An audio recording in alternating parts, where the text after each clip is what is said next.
அன்பார்ந்த முருக பக்தர்கள் வணக்கம். நான் ஜெயம் கோபி.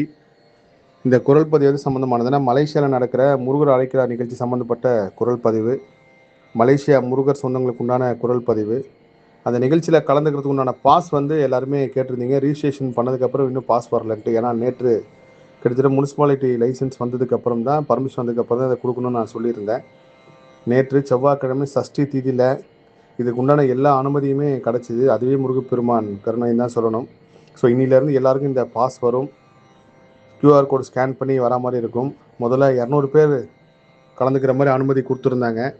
அதில் நிறைய பேர் மலேசியாவில் அன்றைக்கி விடுமுறை நிகழ்வுன்றதுனால நாங்கள் எல்லாருமே கலந்துக்கிறோன்னு சொல்லி கேட்டதுனால இப்போ ஒரு 50 பேருக்கு கூடுதல் அனுமதி கேட்டிருக்கோம். கண்டிப்பாக அந்த நிகழ்ச்சிக்கு வர எல்லாரையுமே நான் பார்த்துட்டு தான் இந்தியா திரும்புவேன். அதே போல் அடுத்த 2 நாட்கள் மலேசியாவில் எல்லா முருகர் அடியார்களையும் தனித்தனியாக சந்திக்கிறதுக்கு நான் ஏற்பாடு பண்ணியிருக்கேன். இந்த குரல் பதிவில் இன்னொரு வேண்டுகோள் நான் வைக்கிறேன். எனக்கு கிட்டத்தட்ட மலேசியா முருகர் சொந்தங்களோட ஒரு 900 நம்பர்கிட்ட எல்லாமே மிஸ் ஆகிடுச்சு. நான் நேற்று காணொலியிலும் சொல்லியிருப்பேன்.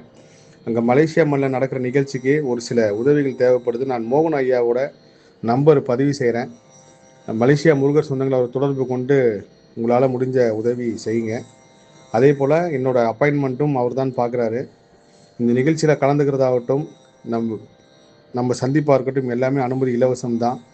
எந்த இடத்துலையுமே கட்டணம் வாங்கக்கூடாதுன்றதான் என்னோடய முக்கியமான வேண்டுகோளாகவே நான் வச்சேன். மலேசியா ஸ்கந்தகுரு சேனலுக்கும் சரி, எல்லாருக்குமே சரி.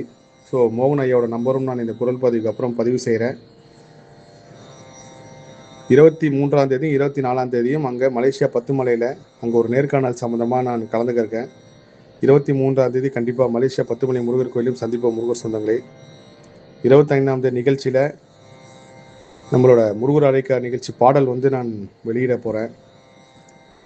உலகத்தில் இருக்க எல்லா முருகர் அடியாருங்களும் பார்க்கறதுக்கு முன்னாடி மலேசியா மக்கள் தான் அந்த பாடல் பார்க்குறாங்க. அதுவே ஒரு பெரிய மன நிறைவு எனக்கு.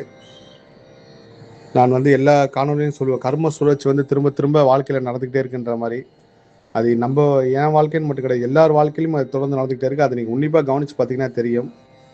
சரியாக இன்னைக்கு இதே நாள் நான் போன வருஷம் என்ன செஞ்சனோ அது சம்மந்தமான விஷயத்தை தான் திரும்பவும் செய்கிறேன்.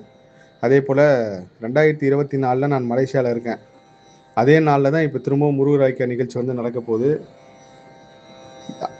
எல்லாமே முன்கூட்டியே திட்டமிட்டு நடக்கிறதுன்றா என்னோட கர்மா ஆராய்ச்சி நான் கண்ட உண்மை. ஸோ சந்திப்ப முருகர் சொந்தங்களே, திரும்பவும் சொல்கிறேன், என்னை பார்க்குறதுனாலையோ இல்லை இந்த நிகழ்ச்சி கலந்துக்கிறதுனாலையோ வாழ்க்கை மாறிடுமான்னா கண்டிப்பாக கிடையாது. எல்லாருமே அவங்க விதியை அனுபவிச்சு தான் ஆகணும். ஆனால் நான் இவ்வளோ முருகனை கும்பிட்டோம் எனக்கு இவ்வளோ சோதனை நடக்குது, எதனாலன்ற கேள்விக்கு என்கிட்ட பதில் இருக்குது. நான் கண்டிப்பாக அதை என்னோட முருகர் ஆராய்ச்சியில் முருகப்பெருமான் உணர்த்திருக்காரு. எல்லாரையுமே நான் சந்தித்து அதை சொல்கிறேன். எல்லா புகழும் முருகனுக்கே. நன்றி.